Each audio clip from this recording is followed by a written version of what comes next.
Business की कुछ ताजा खबरें आज की इस छोटी सी वीडियो में। सो आज की फर्स्ट न्यूज गौरव तनेजा के बारे में है, यानी कि फ्लाइंग बीस्ट के बारे में है, जो आपको जल्दी दिख सकते हैं शार्क टैंक इंडिया सीजन 4 पर अपनी sports nutrition brand beast life को लेकर।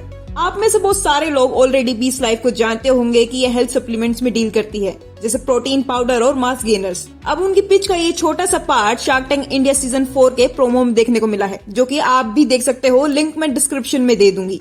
अब उनके पिच के बारे में थोड़ा और बात करी जाए तो गौरव तनेजा यानी कि फ्लाइंग बीस्ट ने अच्छे से अपने सब्सक्राइबर्स और इंस्टाग्राम फॉलोअर्स को हाईलाइट किया है। प्लस उन्होंने अपनी 1 घंटे में 1 करोड़ वाली सेल को भी हाईलाइट किया है, जिसमें शार्क विनीता कहती हुई नजर आई है कि 1 करोड़ तो आप 1 घंटे में ही कमा लेते हो, तो यहाँ क्या करने आए हो। अब इस क्वेश्चन का आंसर हमें पिच में ही देखने को मिलेगा जब वो अपलोड होगी।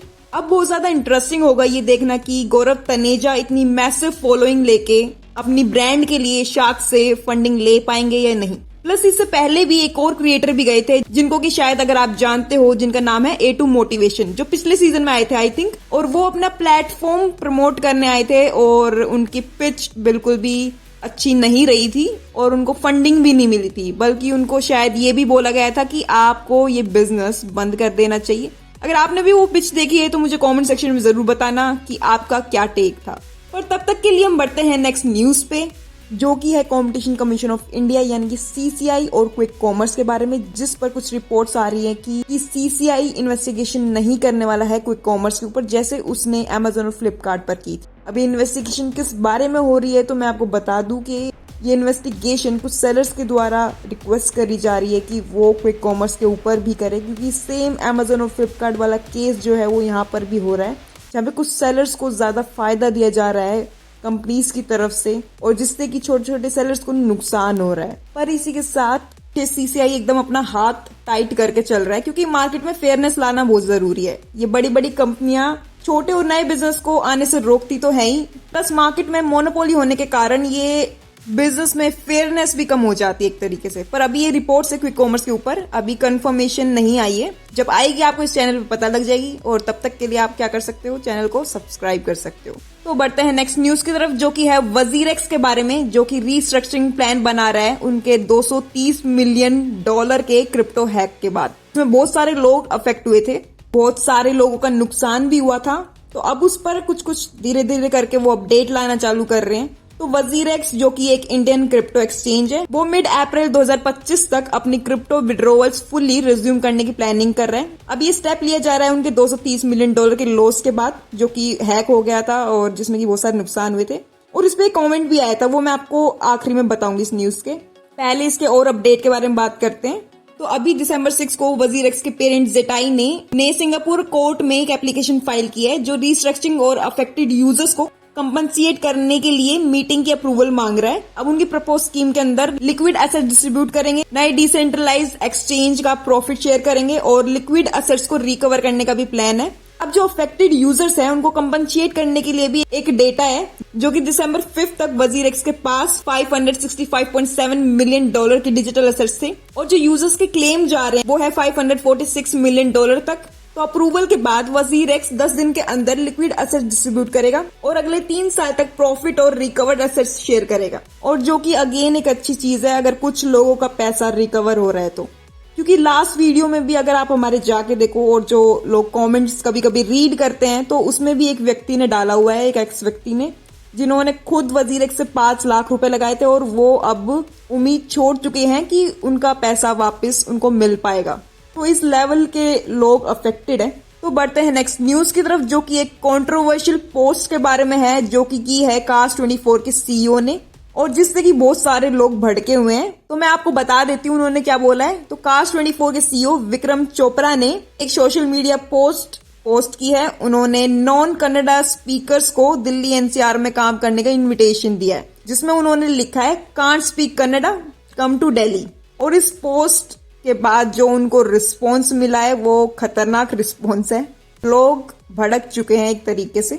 पिछले कुछ टाइम में अगर आप न्यूज को फॉलो कर रहे हो तो आपको पता होगा कि कर्नाटका में कितना सीरियस सीन एक तरीके से हो चुका है कि आपको कन्नड़ा आनी ही चाहिए, और बहुत सारी कंपनियां जो है वो इस चीज से नाराज हैं, और इससे बेंगलोर को भी अच्छा खासा फॉल देखने को मिल रहा है और मिलेगा भी आने वाले टाइम में अगर ये सेम चीज रही तो।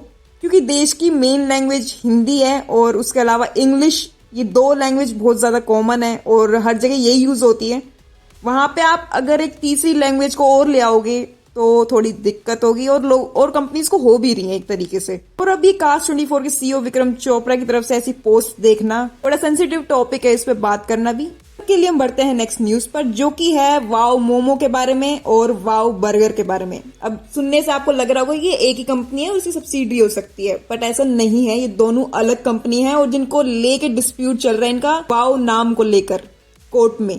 अब मैं थोड़ा सा आपको बैकग्राउंड दे देती हूँ। वाव मोमो जो है वो एक इंडियन कंपनी है और जो वाव बर्गर है वो एक हांगकांग बेस्ड कंपनी है, यानी कि चाइना की है। अब जो हांगकांग बेस्ड वाव बर्गर है वो इंडियन मार्केट्स में एंटर करना चाह रहा है। वाव मोमो इस चीज से खुश नहीं है और वो कोर्ट में गया, दिल्ली हाई कोर्ट में, और उन्होंने बोला वाव जो वर्ड है वो लोग वाव बर्गर यूज नहीं कर सकते क्योंकि इससे कंफ्यूजन क्रिएट होगा कस्टमर्स के बीच में, और ये नाम जो है हमारा नाम है और हम इसको शेयर नहीं करना चाहते। अब इस वाव वर्ड को लेकर दोनों ब्रांड्स भिड़ी हुई हैं और इस पे दिल्ली हाई कोर्ट ने भी कुछ बोला। उन्होंने बोला कि वाव एक जेनरिक टर्म है और इस पर कोई मोनोपोली नहीं हो सकती। अब इस बात से वाव मोमो बिल्कुल भी खुश नहीं है और अब इस केस की नेक्स्ट हियरिंग जो है वो जनवरी में कर दी गई है। तो जनवरी में वापस से दोनों ब्रांड्स को फिर से सुना जाएगा और बस यही लीगल बैटल है इन दोनों के बीच। प्लस वाव मोमो के और भी बैटल चल रहे हैं, जैसे कि वाव पंजाब, वाव कलकत्ता, वाव डिलीशियस, ये भी सारी अलग अलग ब्रांड है जिनके साथ वाव मोमो के ट्रेडमार्क के डिस्प्यूट्स भी चल रहे हैं। अब तो ऐसा लगता है कि वाव मोमो के जो प्रॉफिट डाउन हो रहे हैं वो शायद इन्हीं रीजंस की वजह से हो रहे हैं, क्योंकि लीगल बैटल्स ही वो लोग इतने लड़ रहे हैं और सारी ब्रांड्स के साथ। पर हम बढ़ते हैं नेक्स्ट न्यूज की तरफ, जो कि है टीसीएस के बारे में, और जिन्होंने अपनी पार्टनरशिप को एक्सपैंड कर लिया है बैंक ऑफ बड़ौदा के साथ। अभी पार्टनरशिप को एक्सपेंड क्यों करा गया है और किस चीज के लिए करा गया है, तो ये लोग साथ मिलकर प्रोवाइड करते थे कुछ फाइनेंशियल सॉल्यूशन उन लोगों को या उन एरियाज में जहां पर लोगों के बैंक अकाउंट्स ही नहीं है, मतलब पिछड़े हुए एरिया में आप इसको बोल सकते हो एक तरीके से। वहां पे ये लोग फाइनेंशियल सॉल्यूशन प्रोवाइड करते थे और इस पार्टनरशिप के थ्रू आने वाले 5 सालों में ये 55,000 एजेंट्स को सपोर्ट करेंगे, जो कि 6 करोड़ कस्टमर को अनबैंक्ड एरिया यानी कि जहाँ पे उनका बैंक अकाउंट नहीं है उसमें सर्व करेंगे। बढ़ते हैं नेक्स्ट न्यूज की तरफ, जो कि है डेटा लीक के बारे में, जो कि हो चुका है आपका नहीं, मजाक कर रही हूँ, पर 1800 लोगों का डेटा लीक हो चुका है। अब किस कंपनी के थ्रू, वो है रैपिडो, जिसको कि अगेन आप लोग जानते ही होंगे। तो उसका डेटा ब्रीच हो चुका है और जिसकी वजह से 1800 यूजर्स और ड्राइवर का डेटा एक्सपोज हुआ है, जिसमें उनके फुल नेम, फोन नंबर और ईमेल एड्रेस लीक हो चुके हैं।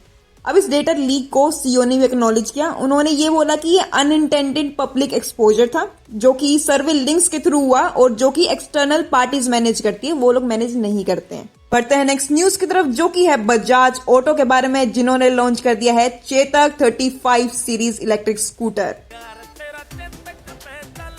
बिल्कुल इसी चेतक के इलेक्ट्रिक स्कूटर वाला वेरिएंट रिलीज हो चुका है। अब इसके बारे में कुछ बात कर लेते हैं। तो चेतक 35 सीरीज 2 वेरिएंट के साथ लॉन्च हुआ है, जिसका प्राइसिंग 1.2 लाख और 1.27 लाख का है। अब अगर इसके एक्सपेंशन प्लान को देखें तो बजाज ऑटो प्लान कर रहा है कि चेतक 35 सीरीज को 12 इंटरनेशनल मार्केट्स में एक्सपोर्ट किया जाए Q1 FY25 तक। तो आप अगर खरीदना चाहते हो चेतक को तो आप खरीद सकते हो गाइस। आपके लिए खास लॉन्च बजाज ऑटो की तरफ से।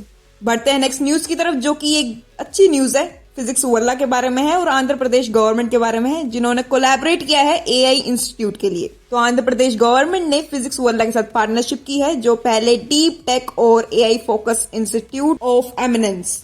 अब जिसमें इन्वेस्टमेंट की बात करी जाए तो फिजिक्स वर्ला इसमें इन्वेस्ट करेगा 1000 करोड़ तक, और जिसमें कि और भी इन्वेस्टर्स का सपोर्ट मिलेगा, जैसे GVS वेंचर जो कि यूएस का है, और उसके अलावा और भी इन्वेस्टर्स है जो इसमें पैसा डालने वाले हैं। और इसमें उन्होंने पार्टनरशिप भी किया है, जो कि की है अमेजन के साथ, अमेजन वेब सर्विसेज के साथ, और जो कि उनको प्रोवाइड करेगा इंडस्ट्री रिलेवेंट एजुकेशन।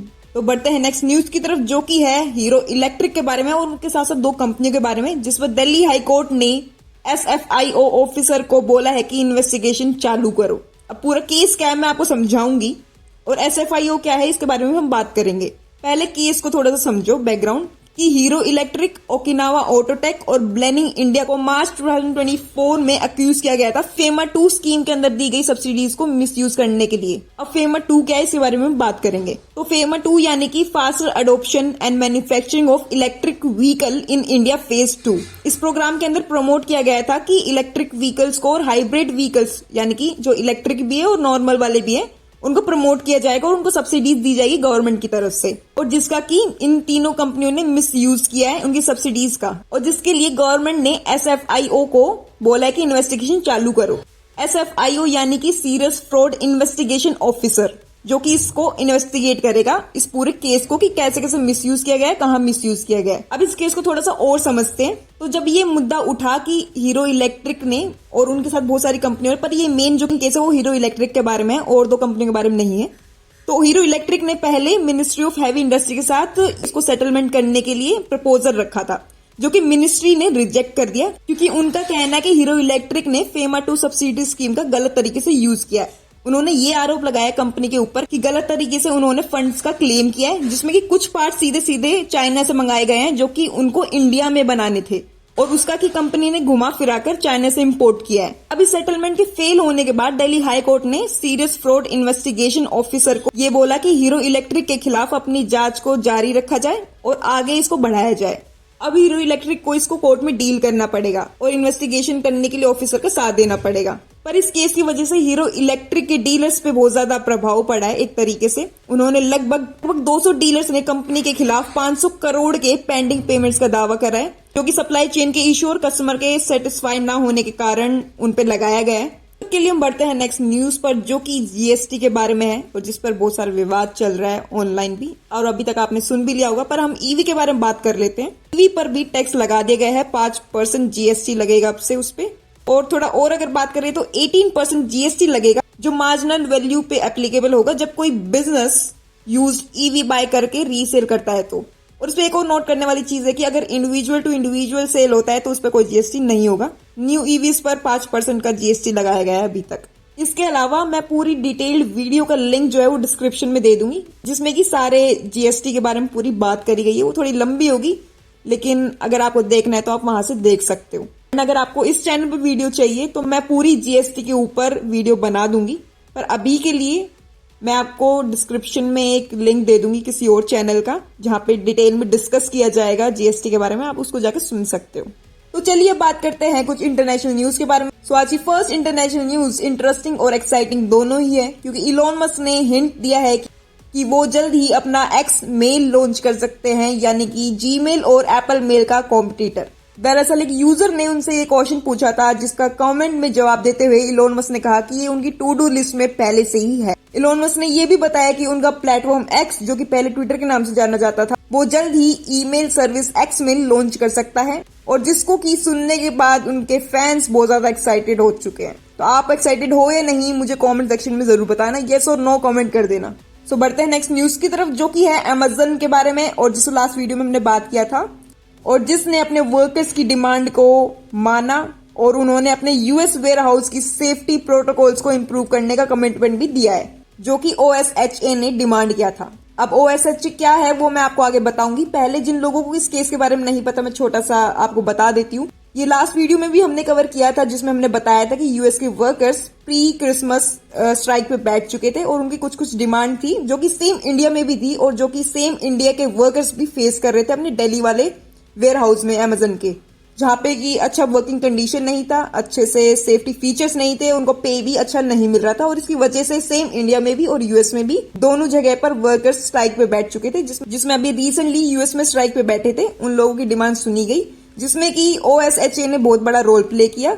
अब OSHA क्या है तो मैं आपको बता देती हूँ। OSHA यानी कि occupational safety and health administration, जो कि फेडरल एजेंसी है यूनाइटेड स्टेट्स के अंदर, जो कि इंश्योर करती है हेल्दी वर्किंग कंडीशन को एम्प्लॉयज की। अब ये US की एजेंसी बीच में आई और इन्होंने एम्प्लॉयज का साथ दिया और उन सारी चीजों को इम्प्रूव करने को कहा जो कि एम्प्लॉयज फेस कर रहे थे अपने US वेयर हाउस में, और जिसकी बात अमेजन ने भी सुनी और अपने US वेयर हाउस में सेफ्टी प्रोटोकॉल को इम्प्रूव करने की भी बात उन्होंने कमिटमेंट दे दी है कि वो लोग जल्दी से इम्प्रूव करेंगे। और उसके अलावा अमेजन पेनल्टीज भी पे करेगा, जो कि होगी $1,45,000 की, जो कि OSHA की डिमांड का 90% है, यानी कि 10% की छूट उन्होंने दे दी है, और वो इतनी पेनल्टी पे करने वाले हैं, और जो कि बहुत ज्यादा अच्छी चीज है। इंडिया में इतनी जल्दी डिसीजन नहीं आता है, पर US में जल्दी आ जाता है। इसका ये एक प्राइम एग्जाम्पल भी आप देख सकते हो। तो बढ़ते हैं नेक्स्ट न्यूज की तरफ, जिसको कि हम रेगुलरली कवर कर रहे हैं अपनी न्यूज में भी, जो कि है गूगल के क्रोम बिजनेस के बारे में, जिसको कि डिसइन्वेस्ट करने की बात कर रहा है DOJ यानी कि डिपार्टमेंट ऑफ जस्टिस US का। जो कि ये बोल रहा है कि उनको अपना क्रोम बिजनेस बेच देना चाहिए क्योंकि उन्होंने मार्केट में मोनोपोली बनाई हुई है और वो किसी और कंपटीशन को आगे बढ़ने ही नहीं देते हैं, जिसकी वजह से वो लोग पीछे पड़े हुए हैं गूगल के कि वो अपने क्रोम बिजनेस को बेच दे, डिसइन्वेस्ट कर दे। और जिस पर गूगल अड़ा हुआ है कि वो ऐसा नहीं करना चाहते, जबरदस्ती, और एक तरीके से जबरदस्ती भी है। अगेन मैंने ये बात पहले भी करी हुई है इस पे कि गूगल ने इतना टाइम लगाया है, उसने अपना बिजनेस बनाया और अचानक से कोई आके अथॉरिटीज उसको ये बोल रही है कि वो अपना बिजनेस को सेल ऑफ करे। तो बहुत ज्यादा जो मेहनत लगाई गई है और इतना सारा टाइम, इतना सारा रिसर्च लगा है, वो सब वेस्ट चला जाएगा, जो कि एक गलत चीज भी है एक तरीके से देखी जाए तो। गूगल ने बहुत ज्यादा मेहनत करी अपने क्रोम बिजनेस पे और ऐसा नहीं होना चाहिए मेरे हिसाब से। तो अब केस के बारे में बात करें तो गूगल इसको नहीं बेचना चाहता है। वो कह रहा है कि हम कुछ मेजर्स अपना सकते हैं अगर आपको ये लग रहा है कि हम मोनोपोली बना रहे हैं मार्केट में। तो उन्होंने कुछ मेजर सजेस्ट किए हैं, जैसे कि वो ज्यादा एक्सेस देंगे गूगल सर्च का उनके कॉम्पिटिटर्स को। उसके अलावा more transparent data sharing with each engines और प्लेटफॉर्म्स। और भी इंजन और प्लेटफॉर्म है जो सेम ब्राउजर वाला काम करते हैं, उनको और भी ट्रांसपेरेंट डेटा को शेयर किया जाएगा। उसके अलावा increase competition in browser space bye supporting third party. और थर्ड है कि वो कंपटीशन इंक्रीज करेगा अपना थर्ड पार्टी ब्राउजर को सपोर्ट करते हुए। मतलब कितनी अजीब चीज है कि और कॉम्पिटिटर्स को सपोर्ट करना पड़ रहा है कि आओ हमारे इक्वल आओ। हालांकि इक्वल नहीं आ पाएंगे, ऑफकोर्स उनकी डोमिनेंसी इतनी है, लेकिन थोड़ा अजीब है ये सुनने में।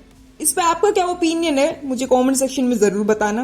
तब तक के लिए हम बढ़ते हैं नेक्स्ट न्यूज पे, जो कि टिकटॉक के बारे में है और जो कि बैन होने की कगार पर है। पर ट्रम्प जी आकर कह रहे हैं कि मैं नहीं चाहता कि टिकटॉक बैन हो। और इस पर भी मैंने पहले बात करी है कि ट्रम्प ने अपनी जो इलेक्शन के पहले वाली स्पीच होती है उसमें ये कहा था कि वो टिकटॉक को बचाएंगे, वो टिकटॉक को बैन नहीं होने देंगे।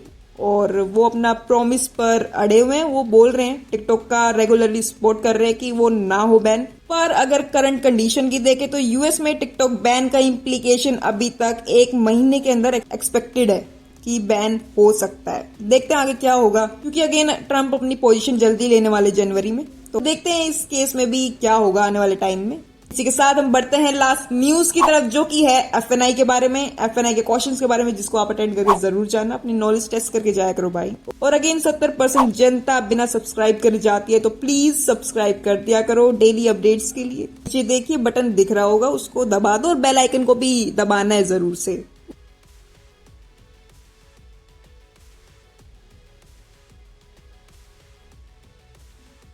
धन्यवाद।